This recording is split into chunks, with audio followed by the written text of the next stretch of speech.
Friends, gather round, let's talk about the economy. Specifically, a terrifying experiment happening right now, like a bad sequel no one asked for. It's the unholy marriage of protectionism and austerity. Imagine a world where everything you buy is more expensive, but the government's cutting back on, well, everything. Yeah, not great. Protectionism, for the uninitiated, is basically slapping tariffs on imports. It's like your weird uncle decided trade policy was a contact sport. Austerity, on the other hand, is all about slashing government spending. Think of it as a really aggressive budget diet, but for your entire country. Now, on their own, these policies are like economic indigestion. Unpleasant, but not catastrophic. But together, hold on to your wallets, folks, because this could get ugly. Historically, this combo has been a recipe for disaster. And guess what? We're doubling down in 2025, folks. This isn't just some theoretical mumbo-jumbo. This is real life, with real consequences. Buckle up, buttercups, because we're diving into the economic danger zone. Remember that friendly neighbor you had growing up? The one who always borrowed your stuff and never returned it? Well, that's kind of what's happening between the US and Canada right now. Except instead of lawnmowers and sugar, we're talking billions of dollars in trade. The US has been throwing some serious tariff shade at Canada, threatening new taxes on everything from aluminum to lumber. And it's not just Canada feeling the heat. Mexico, China, the EU, they're all in the trade war crosshairs. Look, I get it. Trade war sounds kind of cool, like a game of Risk played with real money. But in reality, these things rarely end with a decisive victory. Instead, everyone ends up with a stagnant economy and a lot of resentment, like a family Thanksgiving after someone brings up politics. So why should you care about some squabbles over import taxes? Because, my friend, these trade tensions are a symptom of a much larger problem. A problem that could make the Great Recession look like a walk in the park. Remember the Great Depression? Yeah, that whole soup kitchens and mass unemployment thing. Well, some historians argue that a big part of what made the Depression so depressingly great was a little something called the Smoot-Hawley Tariff Act. Passed in 1930, this act slapped massive tariffs on thousands of imported goods. The idea? Protect American jobs. The result? A global trade war that made the Depression longer and deeper. Oops. Now, I'm not saying we're on the verge of another Great Depression, but I am saying that ignoring the lessons of history is a recipe for disaster. It's like trying to bake a cake without reading the recipe and assuming everything will be fine because you once saw your grandma do it. Spoiler alert, it won't. The world is a very different place than it was in 1930, but one thing remains the same. Tariffs are a terrible idea. They're like economic own goals, hurting the very people they're supposed to help.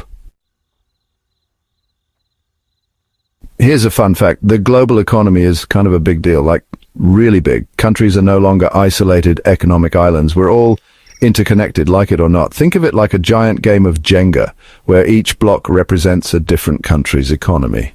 Now, imagine someone decides to start yanking out blocks willy-nilly without any regard for the overall stability of the tower. That's kind of what happens when countries start throwing up trade barriers and engaging in economic warfare. See, in today's globalized world, everything is connected. The clothes you wear, the phone you're using to read this, it all involves a complex web of international trade and supply chains. When one part of that web is disrupted, the whole thing feels the strain. The point is, we're all in this together. Trying to go it alone in the 21st century is about as effective as trying to pay your rent with monopoly money. Section 5. The tariff tax. Who's really paying? Let's talk about tariffs, shall we? Because despite what some politicians might tell you, tariffs aren't some magical economic weapon that only hurts other countries. They're more like a sneaky tax hike disguised as patriotism. You see, when a tariff is placed on an imported good, the cost isn't magically absorbed by the exporting country. Nope, that cost gets passed down the line. Like a hot potato no one wants to hold until it lands squarely in the lap of the consumer. That's right, folks, tariffs are basically a tax on your wallet.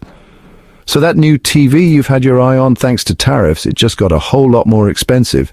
And that's not even factoring in the potential for job losses and economic slowdown that often accompany trade wars. So the next time you hear someone touting tariffs as a way to punish other countries, remember this: the real losers in a trade war are ordinary people like you and me. Section 6, the deficit myth: tariffs won't bridge the gap. The deficit, that magical well of money that never seems to run dry no matter how much we spend. Just kidding, it's a massive problem. But here's the thing. Tariffs aren't going to fix it. It's like trying to put out a house fire with a squirt gun. Sure, you might make a tiny dent, but you're mostly just kidding yourself. The US deficit is a big, scary monster, and it's going to take a lot more than some tariffs to slay this beast. The math just doesn't add up. Even if we slap tariffs on every single thing we import from China, Mexico, Canada, everyone, it wouldn't even come close to covering our annual deficit. It's like trying to fill a swimming pool with a teaspoon. So let's stop pretending that tariffs are some kind of economic silver bullet.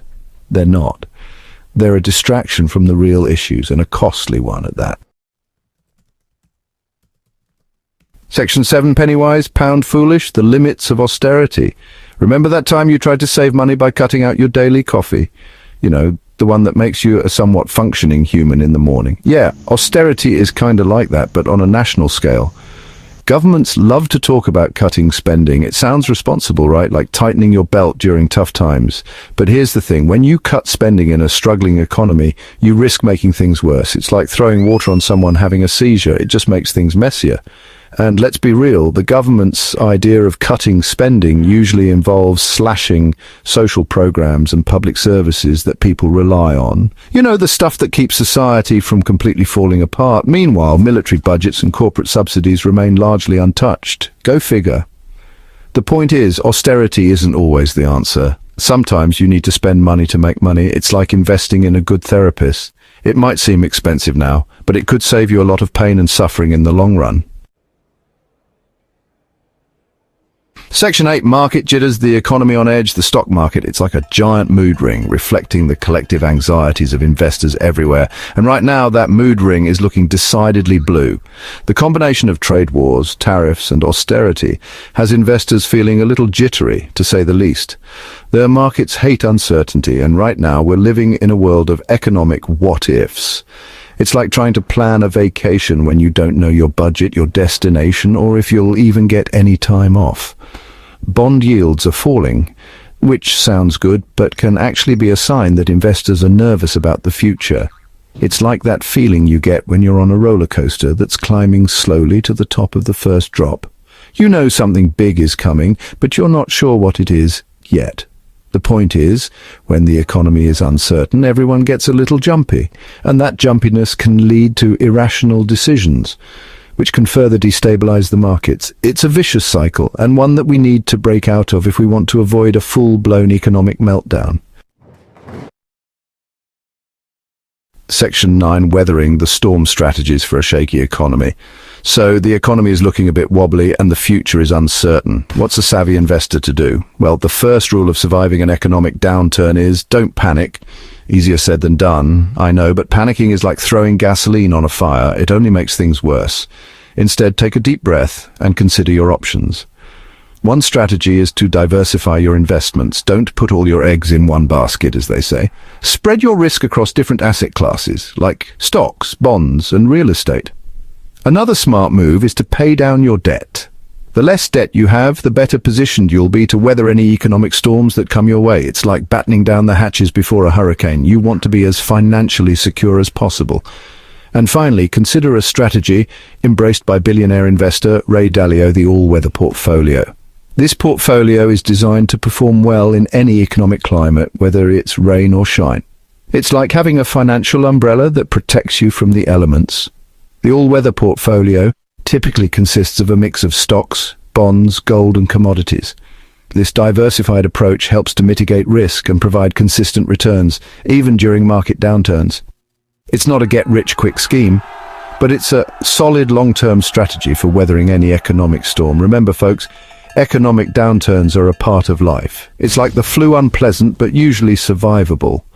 By taking steps to protect yourself and your finances, you can ride out the storm and come out stronger on the other side.